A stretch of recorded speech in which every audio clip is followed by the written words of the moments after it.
I'm Johnny Brenner, and I am a pledge at Phi Gamma Delta Beta Sigma chapter. Okay, Johnny, what is life as a pledge?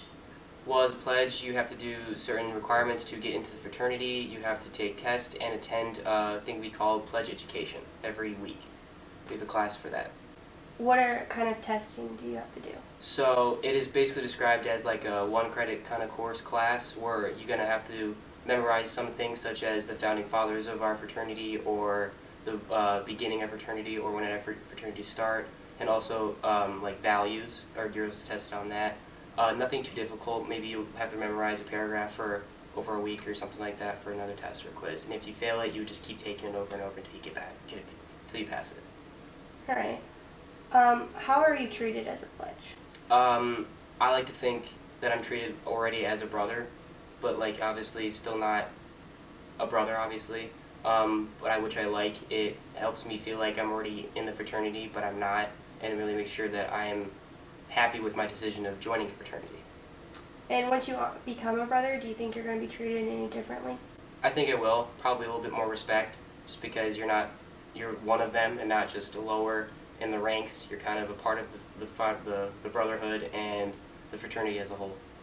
All right. Thank you, Johnny. Hi, I'm Kenzie Long, and I'm in Delta Zeta. Hi, Kenzie. I'm going to ask you a few questions about sorority life. My first one is, what is Rush like for sorority girls? So Rush Week is really long, and it's honestly super exhausting. Rush Week is one of the earlier weeks in first semester, and it is 5 days long. So you start and you have to meet all of the chapters the first 2 days. So you go through and you're meeting all the chapters, talking to all these girls, figuring out what sorority you think you'll fit best in. And then the rest of the days following that is kind of an elimination, and you just whittle it down to 2 sororities for your prep day, which is also our bid day.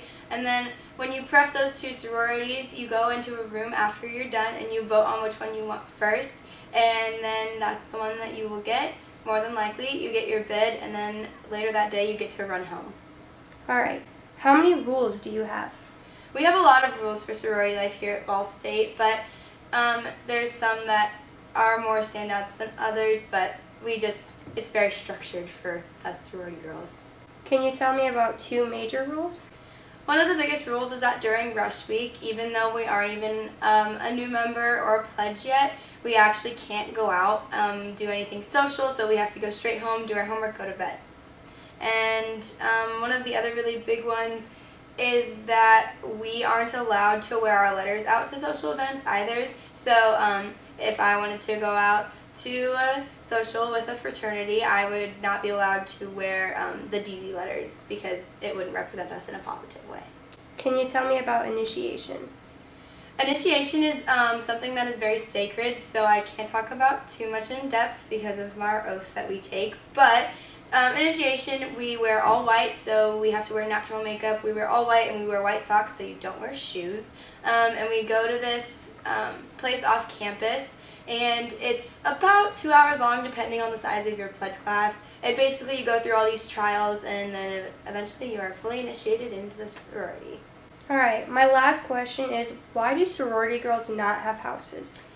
That is obviously one of the biggest questions for us here at Ball State, but the main reason why we don't have houses is because back in the day the Ball sisters got a little too rowdy, and they kind of ruined it for the rest of us. So now if there is more than 10 girls in a house at Ball State, it's considered a brothel. And so therefore it represents us in a negative way, so we're not allowed to have houses.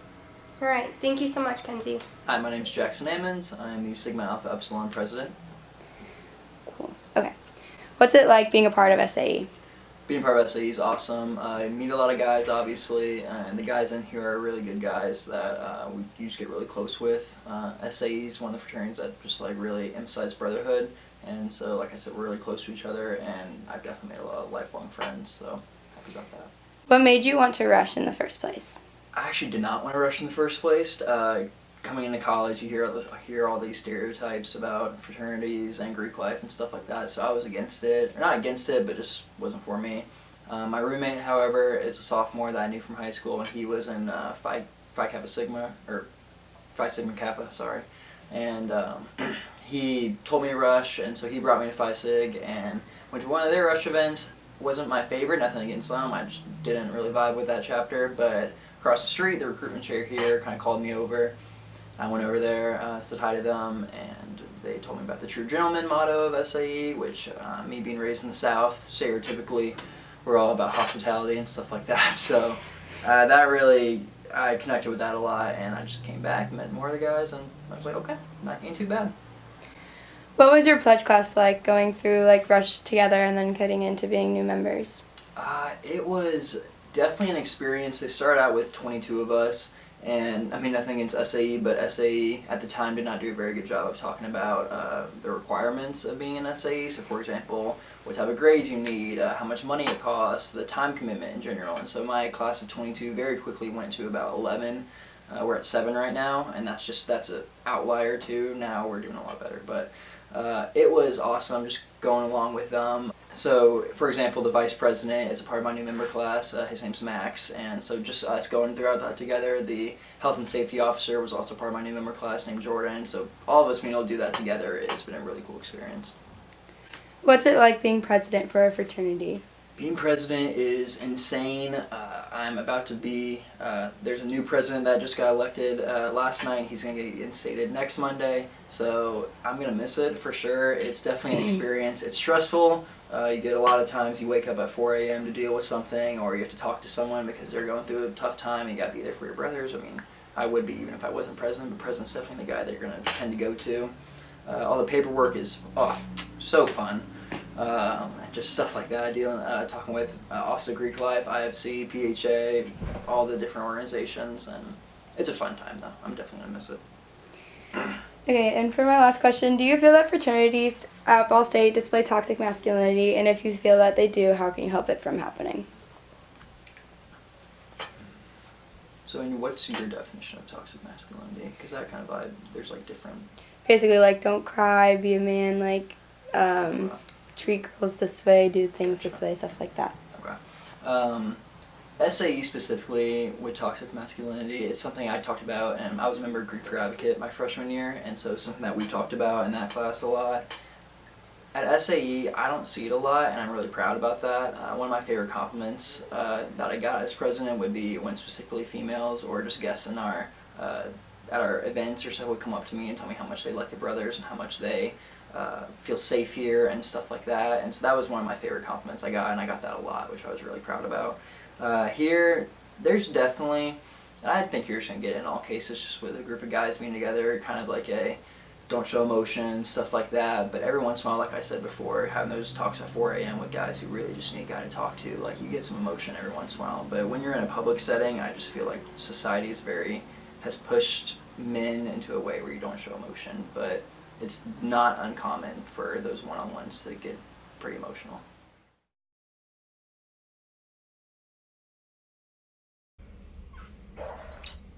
Yeah, Jason Leach, Beta Theta Pi. All right. So our project has to do with like the differences in Greek life from back in the day till now. What years were you in the fraternity? I believe I rushed in fall of '99, and so then I was there, and I graduated in 2002. Okay. Do you remember what it was like for Rush for you? Yeah, a little bit. Could Yeah. you explain some of it? Well, I mean, for me, I rushed my sophomore year, so my freshman year roommate actually had joined Beta as a freshman, so I had a little bit of an idea of what was going on going into it. I mean, I didn't know a lot of behind the scenes details, but it was a lot of other guys selling the fraternity because I was unsure on whether or not I wanted to do it. Mm-hmm. And so it was a lot of guys selling the fraternity, doing events. The events range from bashing a car out in the front yard to, I think there was a chili cook-off, and I can't remember what one of the other events was, but I guess the bashing of the car kind of sticks out a little bit. Okay. Do you remember any idea of like the cost of being in the fraternity then for you? Oh, geez. It wasn't that expensive. I don't remember the exact cost. I mean, it was, more to probably stay in the house than really the cost of the fraternity itself. And unfortunately, I don't remember what the cost was. maybe $1,000 a year, maybe. I can't remember what the dues were. Did you stay in the house? I did. I stayed in there 2 years. So I was, obviously I was in there for 3 years, and I finished up that year, and then I stayed my junior and senior year in the house. That was the same frat that Justin was in, correct? Yes. He had mentioned about it getting banned from campus. Could you talk a little about that and what happened? Yeah. I mean, really, what happened was us not being able to afford it. Before we joined, I think even before Justin, he joined a year or two before me. There was a house cleaning. Something happened and someone got injured, and there was a house cleaning, and the house was brand new. And they kicked out all the members and never got the membership up enough to support the cost of the house. Okay. Let me see. Do you remember at all, like, what your frat stood for? Like, the frats around here, like, for example, SAE has the True Gentleman, like, little thing that they stand by. Do you remember what you guys were? No, I'd have to think about that one a little bit longer. I'm sure I could find something of what we were. If I think about it more, it'll pop in my head. But yeah, there was a term. I just can't remember what it is. Okay, and being within the frat here at Ball State, how has that benefited you now in life? Well, I mean, it certainly benefited me. I was held a couple of chairs throughout, social chair and athletic chair and some of the other chairs. And so that, helped with my organization. And then beyond that, I'm still friends with a lot of those guys. And even though those that I don't stay close with, you meet up with them, and you always have that networking. Yeah. I mean, that's to me the biggest thing is there's always that networking. All right. Even with other, even when you meet someone that was a beta in a different school, it's just got that little extra level of the networking part of it. All right. That's basically all I wanted to ask about and everything like that. So thank you so much for your time and helping me out with this project. No problem. Good luck with it. Thank you.